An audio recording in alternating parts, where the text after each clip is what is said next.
outil qui a fait suite à des réflexions sur une constatation de l'utilisation de WhatsApp. Pardon. Donc en vue éventuellement de remplacer WhatsApp pour faire le lien entre les anciens élèves et l'académie, vous avez mis au point un logiciel via la plateforme Discord. Donc ils vont vous expliquer tout ça bien mieux que moi. Je vous laisse la parole. Merci.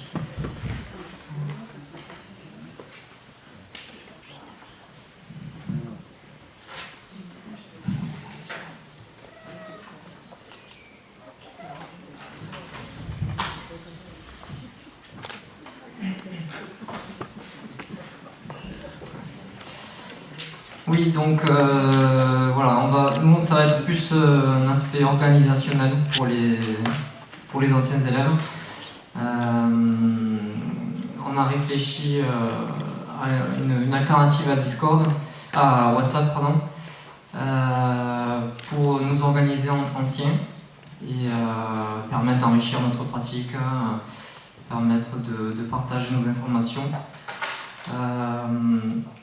Alors quand je dis on, c'est un groupe qui a été créé sous la demande de Madame Wang depuis environ 1 an, dans lequel Marine et moi faisons partie. Et voilà, donc c'est un peu la concrétisation de ce travail qu'on va vous présenter. Donc en 3 parties, tout simplement. D'abord, Bianjeng de l'existant.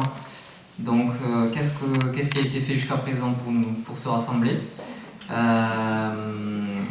Quels sont les avantages et les limites. Traitement préconisé, donc sans suspense, ça sera Discord. Et enfin, la mise en place, comment on a prévu de mettre en place cet outil. Voilà.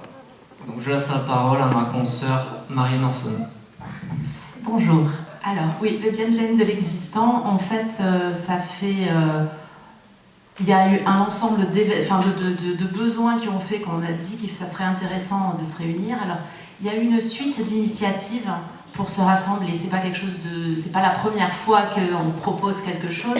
Alors cette suite d'initiatives. Oh pardon, je prends donc il y a Eric Néoport qui est là. Il y a quelques années, il y a 7 ans, en 2016, il y a eu la création de l'association des anciens élèves. Donc, qui a permis effectivement de fédérer un ensemble de gens qui avaient envie de pouvoir échanger une fois sortis de l'école, pour échanger sur les pratiques, pour se réunir, pour parler aussi bien de points techniques que aller à l'occasion de réunions physiques, pouvoir échanger et partager. Donc c'est la première initiative qui a vraiment donné quelque chose de positif, donc qui a été créée mars 2016, j'ai retrouvé mes mails de première réunion, Eric. Donc voilà, donc ça a vraiment permis d'initier pour la première fois quelque chose avec un ensemble de personnes qui trouvaient comment échanger, bien qu'étant plus étudiants à l'école. Aujourd'hui, il y a moins d'activités, peu d'adhérents, mais ça reste une association qui est encore existante. À côté de ça, au-delà de ce rassemblement de personnes, il y a aussi des outils plus techniques. Donc ça, il y a WhatsApp, le groupe WhatsApp qui a été créé en 2021. Donc après 1 an et demi d'utilisation, qu'est-ce que ça donne, ce WhatsApp ? Donc on voit que c'est un WhatsApp, donc Académie Wang, médecine traditionnelle chinoise, 159 membres aujourd'hui, c'est-à-dire 159 personnes qui reçoivent les différents messages WhatsApp qui peuvent être échangés, et parmi ces 159, un certain nombre qui participent, qui échangent et qui communiquent, et d'autres qui lisent, mais en fait 159 personnes quand même qui sont connectées, et il y a des échanges à peu près tous les jours. Aujourd'hui, ce matin, il y avait des échanges par rapport à des installations, des tarifs possibles d'installation, comment les déterminer. Il y a quelques jours, c'était par rapport à une certaine pathologie. Donc ça comprend un ensemble de thématiques qui intéressent les anciens. Donc par rapport à ça, les objectifs, donc c'est un WhatsApp qui avait été créé, on voit en bas, créé par Madame Wang Defeng, 27 mai 2021, donc 1 an et demi. Et donc les objectifs, créer un lien entre tous les anciens, faciliter les échanges, progresser dans les connaissances de MTC. On voit que sur ces 3 premiers points, donc créer un lien entre tous les anciens, ben oui. Alors 159 membres, c'est pas forcément tous les anciens, mais en tout cas c'est accessible à tous ceux qui souhaitent garder le contact. Faciliter les échanges, ben oui, c'est un outil qui est facile et qui est utilisé. Progresser dans les connaissances de MTC, alors on l'a mis en orange celui-là parce que c'est vrai qu'on peut poser des questions, avoir des réponses, mais ça reste quand même assez ponctuel et assez limité finalement. Donc c'est là-dessus, c'est un des points sur lesquels on dit ça pourrait être quand même amélioré. Organiser des groupes de travail sur des sujets, ben là, c'est pas un outil qui permet de faire ça, hein, puisque c'est des messages qui s'inscrivent de manière chronologique et c'est pas organisé. Organiser, participer aux activités pour avancer dans la reconnaissance juridique, bon, c'était un des objectifs du forum, c'est pas là-dessus qu'il y a eu le plus d'échanges, donc ça répond pas. La direction de la WMTC est ici à votre écoute pour faciliter la mise en œuvre de vos idées et de vos besoins. Alors là, oui, parce qu'effectivement, il y a des questions qui sont posées et c'est très souvent Madame Wang qui nous met des petits audios ou des contributions et qui permettent effectivement d'avancer. Donc, il y a plusieurs points auxquels ça répond, ce forum WhatsApp, mais pas à tous. Donc, les avantages et les limites de l'outil. Alors, les avantages, déjà, et c'est comme ça sans doute aussi qu'il y a un certain nombre de membres, c'est gratuit, ce qui pour un outil voilà, est utile. C'est simple, on y accède facilement, on l'utilise facilement. On peut l'avoir sur son mobile, être notifié quand il y a un nouveau message, donc on peut être réactif. Les limites par contre, un seul canal de communication, ce qu'on disait tout à l'heure, donc tout est inscrit de manière chronologique, c'est pas très pratique pour des échanges un peu plus fins. Pas de discussion orale ni de conférence, donc c'est-à-dire de manière interactive, hein, avec ou un conférencier qui parle ou moyen d'échanger entre plusieurs personnes. Pas de partage d'écran. Pas de gestion des droits, donc bon, enfin, il y a des administrateurs qui sont ceux qui autorisent ou pas les nouveaux membres, ou qui, voilà. Et puis après, il y a tous les utilisateurs avec les mêmes droits. Pas d'historique des messages. Quand il y a un nouvel entrant, il voit les messages qu'à partir du jour où il arrive. Donc c'est un peu dommage, il a perdu tout ce qui a pu s'échanger au préalable. Donc, en résumé, on voit que ce groupe, il a apporté une grosse avancée dans nos échanges entre les anciens et avec l'académie. Il reste insuffisant pour avancer, créer des projets et approfondir les sujets qu'on voudrait traiter. Du coup, stase d'énergie, c'est notre diagnostic. Et on pense qu'il faudrait trouver un outil qui permette à l'énergie de circuler plus facilement. On part du principe qu'il y en a beaucoup d'énergie, mais qu'elle ne circule pas comme il faudrait.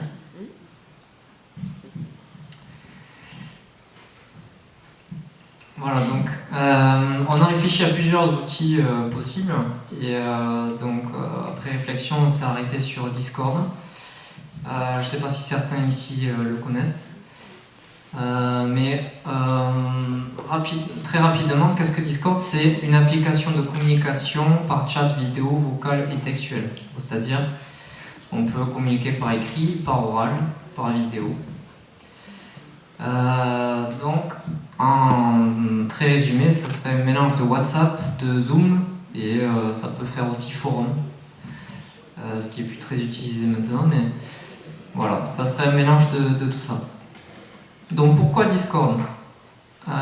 Tout d'abord parce qu'il reprend les avantages de WhatsApp et de Zoom, c'est-à-dire qu'il est gratuit, il est simple d'accès et d'utilisation, il est disponible sur téléphone et sur ordinateur, donc ce qui permet là aussi d'être réactif, d'avoir les notifications rapidement. Il permet de faire des recherches dans les discussions passées, ce qui peut être pratique parce qu'au bout d'un certain temps, on traite énormément de sujets, donc si on veut, on se souvient que quelqu'un a parlé de l'endométriose, on va taper endométriose endométriose et on va voir les discussions qui ont été par rapport à ce sujet. Et il permet de faire des discussions, conférences orales, vidéo et partage d'écran comme on peut le faire sur Zoom par exemple. Et donc pourquoi? Parce qu'il présente aussi les avantages supplémentaires suivants qui sont que tous les échanges écrits, oral, vidéo se font sur la même application, donc pas besoin de... ça simplifie en quelque sorte la gestion parce que s'il y a un truc qui se fait sur WhatsApp, sur Zoom, sur une autre application, voilà, c'est mieux d'avoir tout, de rassembler au même endroit. Pas de limitation nombre en temps pour les visios, parce que sur Zoom par exemple on est limité à 40 minutes avec un accès gratuit. Donc voilà, on peut faire discuter de façon illimitée, en tout cas sans limitation.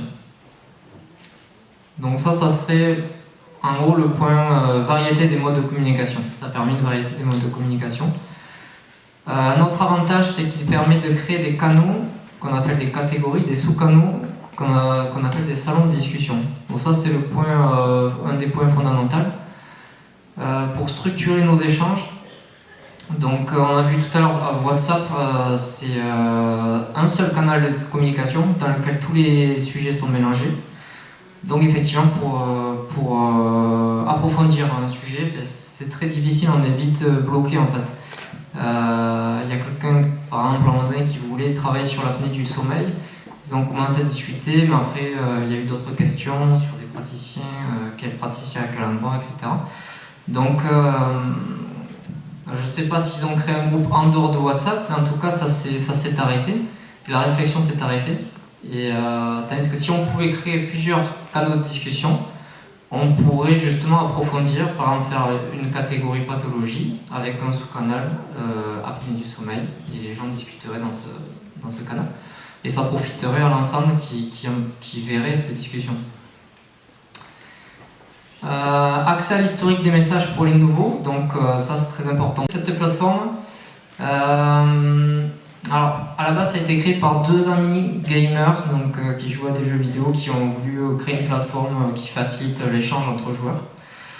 Et petit à petit, donc ça a été créé en 2015, et petit à petit ça a pris pas mal d'ampleur, notamment avec la crise du Covid, où les gens ont eu besoin de se rassembler. Et donc là, on voit un article du Monde, alors c'était durant la crise Covid, en 2020 je crois. Discord, le chat de gamers qui a conquis le grand public. Et ils disent notamment, voilà, qui aurait cru lors de son lancement en 2015 que Discord, souvent surnommé le chat des gamers, deviendrait 5 ans plus tard un outil plébiscité, notamment par les élèves et les enseignants pour les cours en ligne pendant la pandémie de Covid-19. Voilà, donc ça a servi en dépannage pour les enseignants, voilà, dans certains cas pour donner des cours. Donc voilà, donc d'après les informations de Discord, il y aurait 150 millions d'utilisateurs chaque mois actifs, 19 millions de serveurs actifs par semaine. Voilà, et 4 milliards de minutes de conversation. Donc c'est eux qui font cette communication, le lieu de rassemblement des communautés universitaires. Voilà, ça montre que les communautés universitaires sont aussi la cible de Discord et c'est adapté pour ça. Et là, je ne sais pas si vous voyez bien, en gros c'est un serveur qui s'appelle Study Together, ça s'appelle Étudions Ensemble. Puis c'est un serveur public en fait, et dans lequel il y a 435 000 membres qui étudient ensemble ou font des vidéos ensemble pour étudier ensemble. Voilà. Donc on peut accueillir énormément de gens. Il y a des serveurs publics et des serveurs privés. Donc nous, ça sera un serveur privé. Ça sera un serveur privé, mais c'est possible de faire un serveur public comme ils l'ont fait eux. Voilà. Donc on va passer maintenant à la mise en place.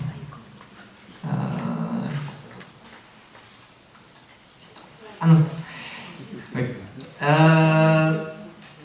Donc comment le mettre en place? Donc l'idée c'est de déjà permettre aux gens d'installer l'application. Donc c'est prévu pour le mois de février. Donc on va faire en fait fin janvier, début février une communication sur WhatsApp sur le WhatsApp des anciens, avec un lien d'invitation et des tutos PDF pour savoir comment installer l'application et rejoindre le serveur. Donc, et on a prévu pour le séminaire du 11 février une formation Discord en présentiel et en distanciel avec des questions-réponses. Comme ça, voilà, on verra vraiment l'outil de façon plus détaillée pour vous l'expliquer comment ça fonctionne. Alors, quelle perspective? Alors, ce qu'on prévoit de faire, donc déjà, c'est de dire que c'est la première étape vers l'enrichissement de notre pratique. Discord, ça reste un outil. Après, derrière, il va falloir arriver à l'alimenter, à le faire vivre. Mais c'est au moins pour avoir quelque chose qui nous permette de travailler ensemble. Et nos échanges après l'Académie Wang. Donc, plateforme centrale. Alors, pour s'organiser et relancer, il y a un ensemble de projets qui avaient été initiés à l'été 2021 par un ensemble de personnes qui sont peut-être présentes et à l'initiative de Madame Wang. Et puis, en fait, ces projets, faute d'un espace adapté, ils n'ont pas abouti. Et d'autre part, il y a aussi, on avait fait passer il y a quelques mois un sondage pour savoir un petit peu lesquels des sujets intéressaient le plus les anciens. On l'avait fait passer via WhatsApp. On a eu pas mal de réponses, on a eu une 60aine de réponses. Donc, ce qu'on a vu, ce qui intéressait les gens, c'était la veille documentaire, les cas pratiques, la présentation de cas avec nos résultats, qu'ils soient positifs ou négatifs, la recherche scientifique, les exposés volontaires sur un sujet ou sur un autre par des anciens, et tout ce qui touchait à l'installation et la législation. Alors, et puis enfin voilà, là on a mis les points qui sont remontés. Après, sur les 60 réponses, on a eu d'autres choses. Ça, c'est les principaux. Et par exemple, pour l'installation et la législation, ça c'est la réponse à l'une des questions. Est-ce que vous êtes intéressé par un des sujets? Donc on voit que ça a intéressé pas mal de gens, donc notamment les modalités d'installation, la forme juridique, les assurances professionnelles, les textes à afficher en cabinet, le matériel nécessaire, les erreurs à éviter par rapport à tout ce qui est législation, la jurisprudence, les bonnes pratiques, etc. Donc là, ça fait des catégories qu'on pourrait classifier, dans lesquelles la plupart des anciens auraient des informations à trouver ou à fournir. Et alors ça, on vous donne un exemple pour l'installation. Donc vous voyez que donc ça, on est sur le serveur de l'Académie Wang. Ça serait une des catégories qui serait installation. Et dedans, on aurait des salons par centre d'intérêt, donc questions sur l'installation, les textes à afficher, tout ce qui est juridique, assurance professionnelle, etc. Et comme ça, ça permet de structurer. Et quand on a une info à aller chercher, on peut aller voir s'il y a quelque chose ou pas. Aujourd'hui, avec WhatsApp, il faut se souvenir si quelque chose a déjà été dit, aller dans la recherche pour taper le bon mot comme ça avait été écrit, et c'est difficile. Alors que là, on voit s'il y a quelque chose, on a accès directement à ce qui est déjà présent. Et l'idée, c'est que ce soit aussi des forums où les gens puissent communiquer. C'est pas juste aller chercher des infos, mais c'est vraiment que chacun des anciens puisse aller apporter sa pierre à l'édifice et renseigner ses salons. Voilà, et donc du coup, faire ça, c'est dans un objectif de trouver une solution alternative, c'est dans l'objectif d'opter pour une solution qui soit pérenne pour que le rassemblement dure dans le temps et s'enrichisse d'année en année des nouveaux arrivants.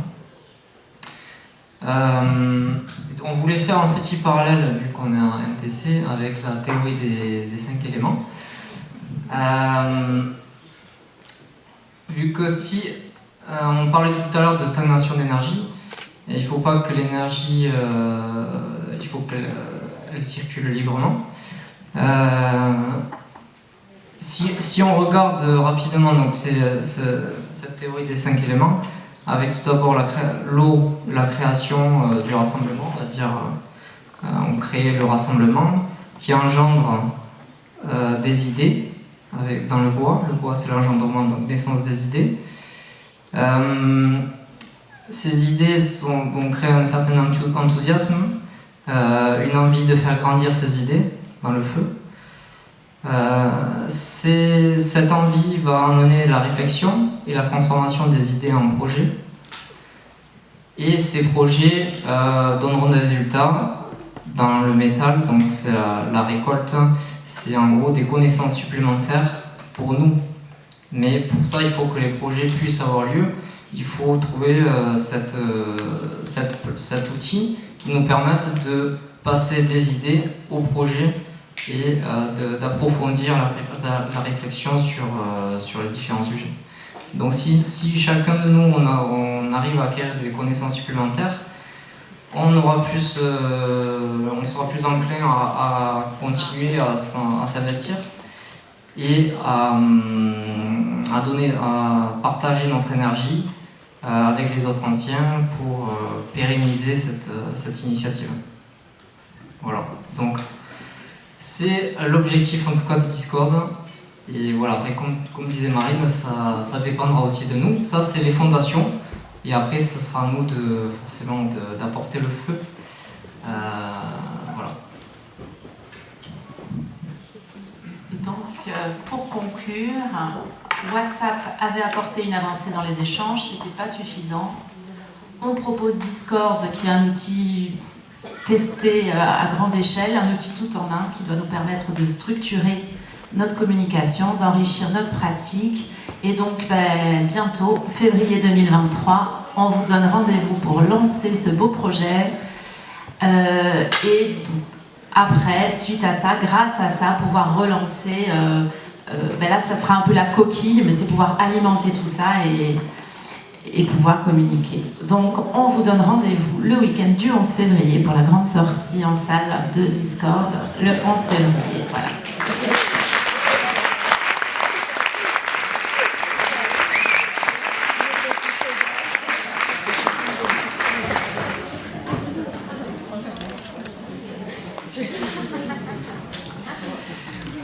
Bon je vais vous remercier pour votre attention.